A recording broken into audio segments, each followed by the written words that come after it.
welcome to Media MD, your fortnightly Doof Network dose of media that you have somehow missed. I'm Ruben Morehouse. And I'm Elliot Diebold. And we are back this fortnight to talk about Alice Isn't Dead. Yeah. What is it, Elliot? Give us the deets. This was prescribed to us by a listener, Noah, who prescribed it to us just because it gave them similar vibes to Magnus Archives, and I think we'll make that comparison a little bit over the course of this episode, but it is enough of its own thing that I don't think we need to lean too heavily on that. No, I agree. I think we'll have to draw some comparisons just because, at least for me, they're the only two horror podcasts I've listened to. Yeah. And they've both been for this podcast relatively recently. But basically the general premise of this is we have a protagonist who actually doesn't get a name, I believe, until the very last episode that we covered. Well, that's not even their name. That seems to be a nickname that is given to them, right? No, that everyone just calls them by. She gets multiple nicknames during the course of the show, but I thought Keisha. I don't know why we're talking around it. It's a secret. Spoilers. So to be clear, we watched part 1, which is kind of like season 1. Yes, it was first about 10 episodes. Yeah. I actually then listened to the preview episodes for season 2. Oh, nice. Which are 3 minutes each, and there were 3 of them. I mean, they're teasers. They didn't give me any information that I understand before listening to season 2. So yeah. So we listened to part 1. It was 10 episodes, and so I think Keisha was the name given to her in the final one. Anyway, she her wife disappears, gets sort of presumed and is presumed dead. Yeah. Yep. And then she starts seeing her wife in the background of all these news things, whenever there's a murder or some sort of crime and it makes the news, fairly often Alice is there in the background. And one of the things our protagonist noticed is Alice doesn't look as shocked as most of the other bystanders. Yeah. And so basically... what a hook that is as well. It's such a good hook. It's pretty great. And so then Alice basically starts digging through the protagonist starts digging through some of Alice's stuff. That's probably not going to be the last time I make that mistake. Yeah. And figures out that Alice, her wife, was getting regular, pretty large payments from this trucking company. Bay and Creek Shipping. Yes. So our protagonist gets a job as one of their truck drivers and basically just starts trucking around trying to figure out what the fuck is going on. Yeah, and it leads to this format of our protag basically just traveling along a highway and kind of narrating the weird experience that they've just had in some town as they go past. And so it is, it leads to an interesting set of, mystical, horrific experiences just in these random kind of rural American towns. Yeah, so the kind of framing device is that the protagonist is kind of recording this stuff for Alice. Yes. To kind of organize her thoughts and log the journey for when she manages to find Alice, which is a great way to kind of have both the facts delivered to us because she's narrating what happened, and then also just straight up start interjecting the other feelings and stuff she has around this, because it is kind of a message to her wife that just kind of ran off. So it's completely fair that she starts to get emotional and bring old stuff up as she's doing this. Yeah, and so the episode format is kind of almost a A story, B story format where we have the main creepy thing that's happening in each episode, and that's 70 to 80% of the episode. But then interspersed with that, we'll have kind of cutaway ramblings of our main character talking about. I mean, most of the time it's something that is thematically related or backstory. So it's backstory from their past as a couple. But then sometimes it's just kind of miscellaneous philosophical ramblings, which I think was the part that I found the weakest, was when there wasn't a specific B story to tie into. And so they just kind of talked about whatever. I mean, I usually saw most of those had some sort of the philosophizing that's going on tied into part of the message of the A story. I definitely agree with you, though, that the first episode was probably the one where I felt that this technique worked for me the worst, because this first episode, I'm just trying to find my feet and understand what's going on, and constantly jumping between the Thistle Man being insane and Alice kind of and the protagonist giving generic feedback about like Alice and their relationship. Like, oh, if you can see the stars really clearly in this part of town. Oh, isn't it interesting about stars? How blah blah blah. And I'm kind of like, man, just get back to the guy eating the weird omelet. That's what I'm here for. Yeah, like I definitely in the first episode just found myself getting like lost more than it was helping, and then the second one it evened out a bit, and I think by the third one I was solid enough in my understanding of what was going on that I was on board with it. But like I think maybe they went a bit heavy with it in the first episode. Yeah, I agree. I thought by the second episode it worked really well because the second episode's A plot is so strong. It's this town that our protag keeps driving through by mistake. They seem like they're progressing, and they are progressing, but the same town keeps popping up, but each time it's slightly different. And it's this great creepy setting. It's this great creepy thread of why the fuck is this town suddenly on fire and suddenly everyone's screaming or crying, and it's just some of the descriptions and some of the unsettling things in this show really work so well, and I think chapter 2 is a great example of it. Yeah, I'd also point to the first chapter, the initial descriptions of the Thistle Man and the way he's just off are really solid, and that was something, again, I don't want to bring it up too much, but the Magnus Archives did a great job of this, and I think Alice Isn't Dead also does a superb job of just the word choices that are used to describe something being off and give me a sense of motion and how the motion is incorrect. Just through words, I think is like, very impressive. Yeah, definitely. It's quite well written. Well, okay, let's talk about this. I want to talk about the fact that the pacing of this show is a lot more aggressive than something like Magnus, which is 40 episode seasons, and of those, there's 3 plot-related ones in the first season and then like 8 at the end of the season or something, right? Yeah. Whereas in this, the story comes in really hard and fast. And I think it works really well. I think one of the reasons it works well is because the Monster of the Week style stuff is a lot less tangible. It feels like there's a lot less meat on those bones in terms of like the creepy town, or chapter 3, the Monster of the Week is, there seems like there's something in my truck, but when I go back and look, there's nothing there. And that's like the premise of the first 3/4 of the episode. And I think the fact that it starts leaning into the overarching plot a lot more quickly really works in its favor because of that. Yeah, and it's a bit more necessary here. Like the Magnus Archives, the premise was very much, he is the guy recording all the examples of weird shit.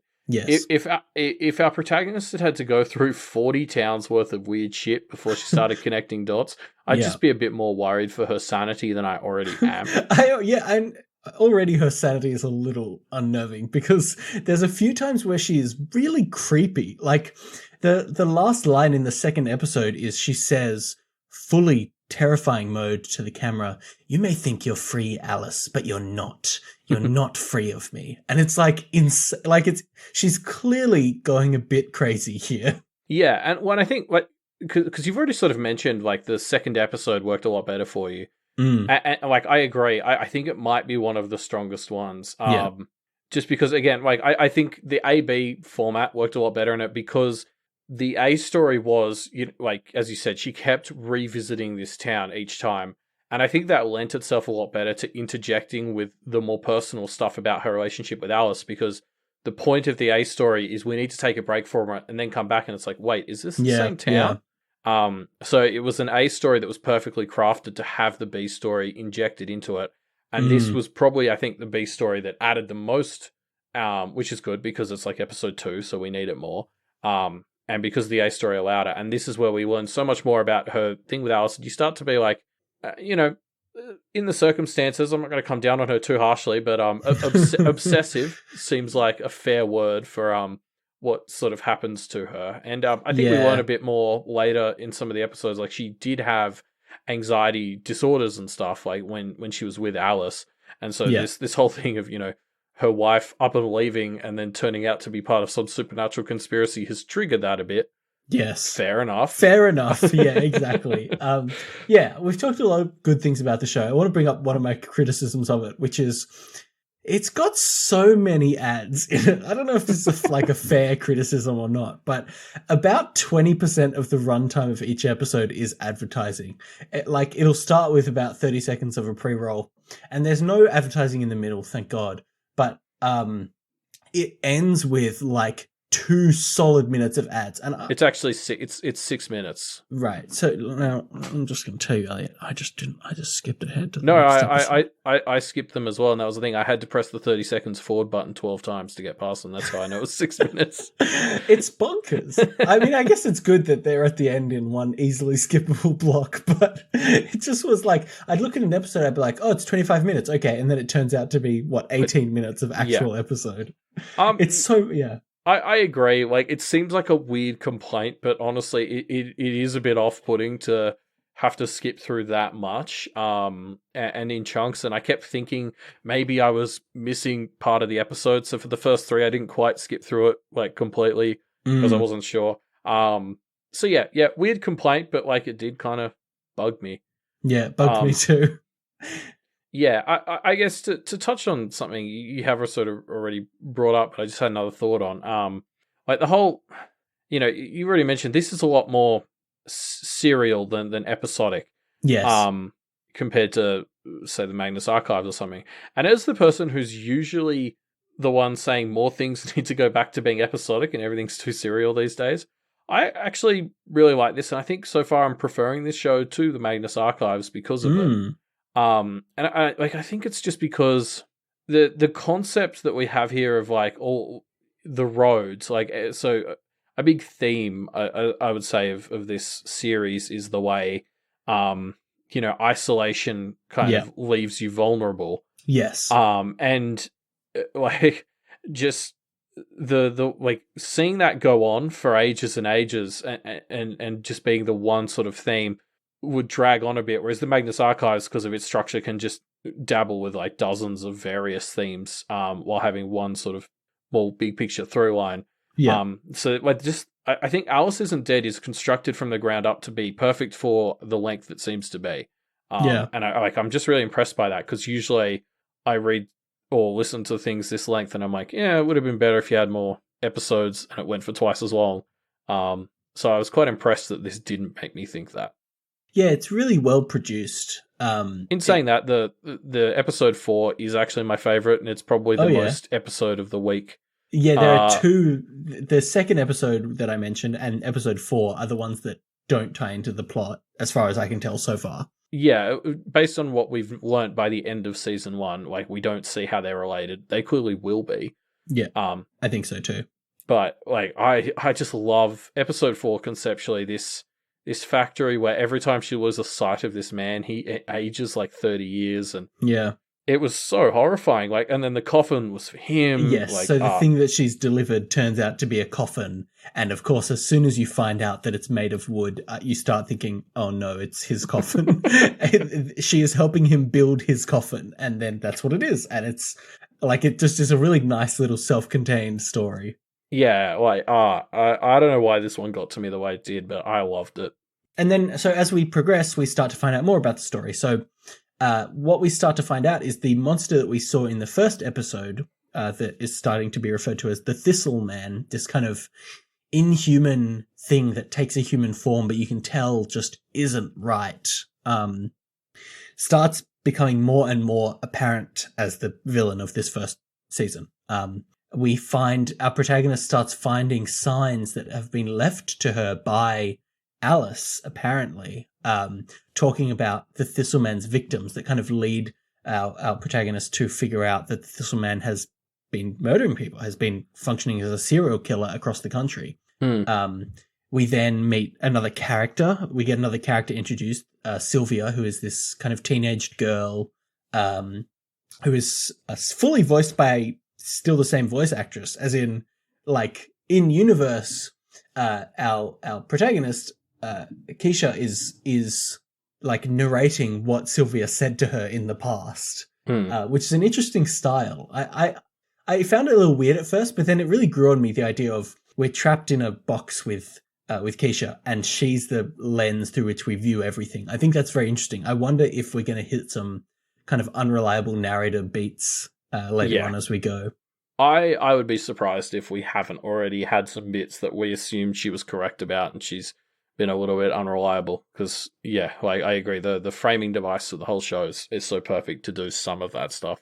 Yes. I really liked the introduction of Sylvia. Yeah, me too.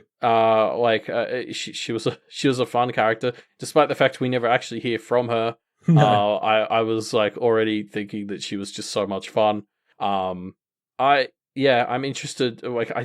She will be back in the Presumably. later parts. Yeah, and it injects freshness. Like, she comes in episode 6, and it injects a bit of freshness into the story. And she's only around for 2 episodes, but then it really starts to move us along the path towards things escalating a lot before the end of the season. I think it worked quite well because of it. Yeah, well, and I'm just so interested to see where Sylvia goes as well, because like my current guess about where all this is going is like, the people who start to see these supernatural things between civilization, it's the people who are lost. Yeah, that. My guess is it's like as you get more lost, you become more open to the not normal world. Yeah, and Sylvia is so interesting in that because like Keisha is like married, presumably in like her 30s, was in this spot where she's got nothing to lose or whatever, and she didn't want to turn around. Sylvia is something that is the beat that's constantly hit is she has the ability to just kind of put all this behind her and try and start a normal life again, and she's refusing to. She won't. Yeah. And I'm interested to see where that goes. Yeah, I do like your theory about it being that they're lost. I think I'm leaning a bit more towards the theme of isolation and maybe them being kind of not necessarily lost, but just kind of by themselves, and that might tie into why having Sylvia around seems to strengthen our protagonist. And even, I guess spoilers, obviously, our protagonist meets Alice again on the roads briefly in episode 10. And that seems to give them enough energy to survive. Like, that seems to almost nourish them for their upcoming encounter with the hungry men.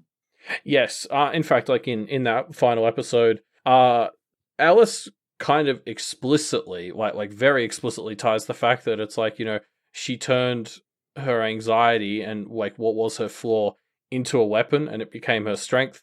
In a way that's maybe usually a bit more subtle in things, but also this is meant to be the protagonist reflecting on what happened, so it makes sense that she tied those things together for herself. Yeah. But yeah, I agree. I hadn't actually considered that, but the idea that when they came together, they were stronger for it is interesting.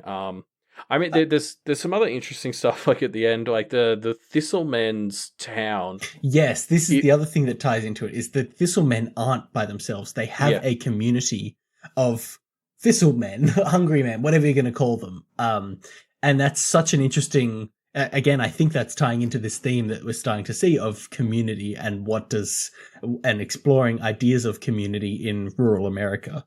Yeah, absolutely. And like, the other thing about that town is just it's on like a US military base. Yes, the fuck? Which was like one of the things where I was sort of like, I was building this metaphor in my head to do with like loneliness and isolation, and then like the US military gets brought in, and I was like, okay, I don't know how I'm going to fit that in yet, but I don't know if that's thematic or just part of the world, because I guess like it could be an Us situation. Like I think I criticized Us when we covered it for maybe feeling a bit too much of a need to root itself in reality. It could be doing that here.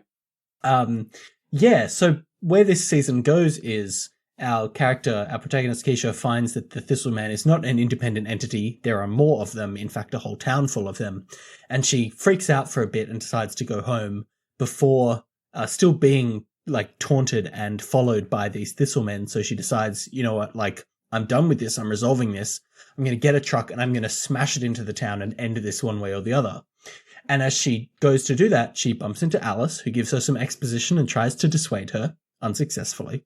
And then she does it, and she smashes into the town, and she has this encounter where she kills the Thistleman, and it's very intense. And then suddenly a bunch of like shipping company paramilitary come in and rescue her and destroy the town, and that's where the season ends, and it's really a wild ending. Yeah, this moment of victory when she kills the Thistle Man, you're just like, oh, fuck yeah, like, what a great ending. I Yeah, don't know how she's going to get out of here, like, yeah, but there'll be a way. She'll sneak out somehow. yeah, yeah. And instead of her sneaking out, the story just shoots it up a couple of levels, and Yeah, it's just it's like, no, wild. the shipping company's military is here to save her. What? Yeah, it's clearly like it's the part of the first season ends when she kills the Thistle Man, and then really the end of the 10th episode isn't the first season, it's the setup for the second season, right? But it Yeah. still just feels like such a weird beat to end on of suddenly this Bay and Creek shipping company has its own military, and one of the military says to her, yeah, go back to driving trucks, it'll be fine. And she just kind of does, but she's going to try and find out about what's going on. Yeah, with which this is secret like supernatural shipping company police. Yeah, I mean, like the concept that she wouldn't immediately be going out Yeah, to of figure out, course. they must know that's what she's going to I do. mean, this is how they recruit, surely, is just by telling people to not do it. And if they don't, then they're people that they want on their secret police. I mean, that's going to be like a huge part of, especially why I'm going to continue and finish this in my own time, is just I need to see how it resolves with Alice, because it was pretty well done in this chapter 10, but like chapter 10 was still very much had this overtone of like, neither of us can really do anything about it right now. So if this whole thing reaches a bit of a conclusion at the end of part 3, Alice and Keisha like have a lot to work through, and they start to hint at this in chapter 10, but like there's a lot of they can't just go back to being like, do you think this relationship can now. be salvaged? I don't know if I think that. Like, it's so far beyond that point. But the thing is, I think they both want to, and the thing is, particularly Keisha is going to be such a different person by the end of season 3 than she was at the start of the show. In a good way or a bad way, Elliot? I mean, it seems like a good trajectory so far, but I don't know. I think it's going to be a bit of a mixed bag. Yeah. We'll see. But well, that's the thing. It's going to be really like, I would almost be happy if the whole last episode was just like 30 minutes of just like therapy, them talking about counseling. Yeah, pretty much like them trying to figure out if they can make this work anymore. Yeah, interesting. Because the whole show is built around her chasing down Alice, and to try and rekindle their relationship, presumably. Yeah, and it really isn't until chapter 10 where she suddenly starts to sort of realize, I don't know if I'm looking for you to get you back or to tell you to go fuck yourself in person. Yeah. Like it's only really towards the end of this part where she's like, am I looking for a specific closure or just closure in general? Yeah, you know what this show is? It's 36 questions plus Magnus Archives. That's what Alice Isn't Dead is. And I love both of those things, and it means it's a podcast that I quite enjoyed. Not enough music. Needs more music. Yeah. Where's the musical bad guy? Yeah. So I don't know. Like I'm really keen to finish this because I am really enjoying it.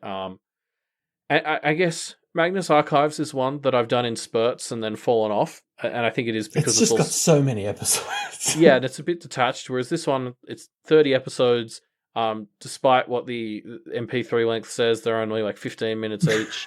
And they tie together a lot more. I think that, like, just for a podcast, that does keep me more. Yeah, keeps you on top of it. Yeah, whereas the Magnus Archives, I can take a break for a month and come back and not really There'll have still lost be the plot. spooky, books about Mr. Spider, etc. Yeah, exactly. So, I'll probably end up finishing this one a lot quicker than I have Magnus Archives, which I've listened to like 6 episodes since our thing on it.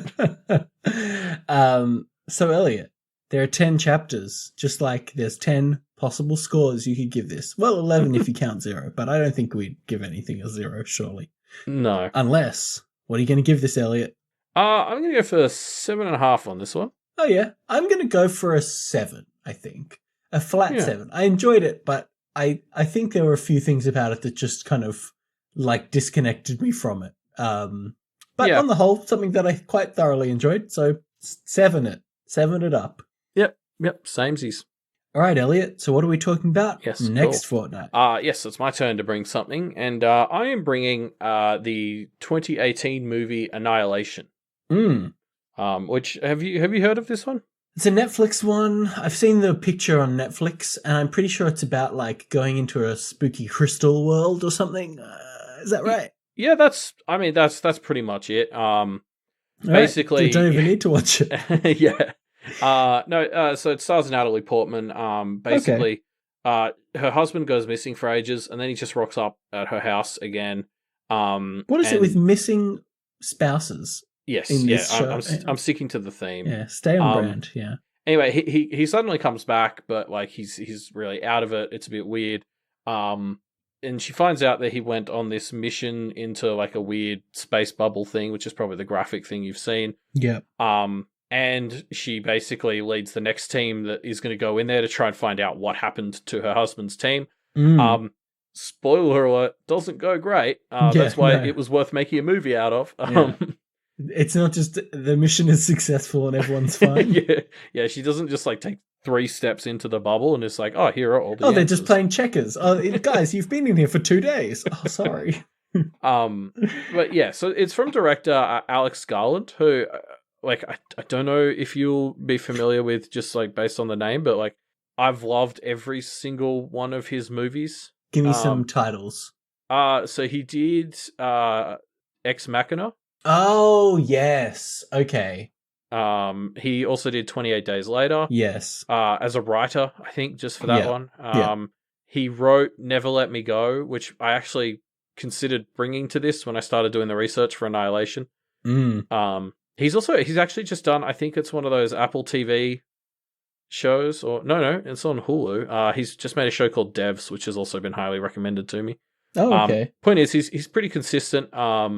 So I'm very like excited for you to see another one of his films. And like this is a very solid sci-fi film. It's got beautiful visuals. One thing in particular, I'm sure we will talk about in a fortnight's time. Great soundtrack. And I think there'll be some fun stuff to talk about in 2 weeks from this movie. Okay, groovy. I mean, yeah, I don't know. Well, I guess we'll talk about it then. I don't really know what to expect. I'm expecting a kind of head trippy style sci-fi thing, I guess, just because of the connection to Ex Machina, and we'll see how we go. Yeah, it's definitely a different kind of head fucky, but like, this isn't a brain dead movie for sure. Yeah, cool. Love to hear that. That's the end of our episode this fortnight. Yes, so if you liked it and you like long pauses while Elliot opens the outros doc. Yep. You can follow us on Twitter. At MediaMD Podcast. Yes, please do follow us on Twitter. And if you enjoyed this episode, why not leave us a review on iTunes? You could do that and it would probably help us out, I think. That's how algorithms work, isn't it? Yep, pretty sure. We don't know algorithms. Yeah. We're just programmers. If you like this show or any of the shows on the Doof Media Network, head on over to patreon.com/Doof Media. All the Doof shows are entirely patron supported. Yeah. You get tons of cool perks as well. One of the ones you get to have is voting in the game club for what our next game will be.